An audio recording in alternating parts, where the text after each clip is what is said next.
Good morning. I will tell to you the story of King Midas. Okay, let's start. Once upon a time, there was an ambitious king named Midas. He had so much gold, but he wanted more. From time to time, he counted his treasures kept in the cupboards of his palace. King Midas had a daughter named Calendula. She was the richest princess in the world, but she lived in the garden more than the fortune of her father.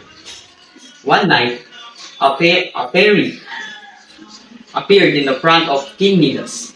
She asked him, "Make a wish." Midas wished everything I touch should turn into gold. Then the fairy accepted his wish.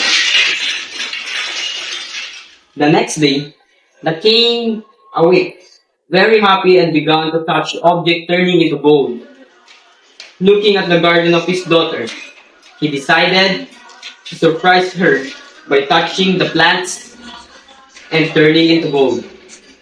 The king was very pleased with his new talent. However, he was going to have his breakfast. He reached for a peach with his hand and it turned into gold.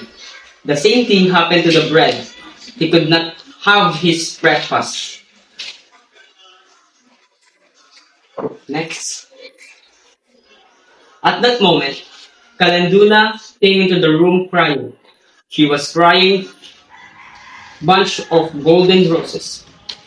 Her father thought that he had made his daughter very happy, but he was upset to see her within unhappy with the flowers. Calendula saw that her father felt sorry, and she hugged him. The king tenderly hugged her too. After hugging, he cried out of tears and heartache as she saw his daughter Calendula had turned into gold.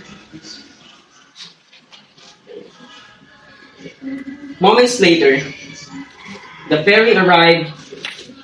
The king was crying and begging him, "Turn back my daughter would exchange into gold." The fairy accepted his wish.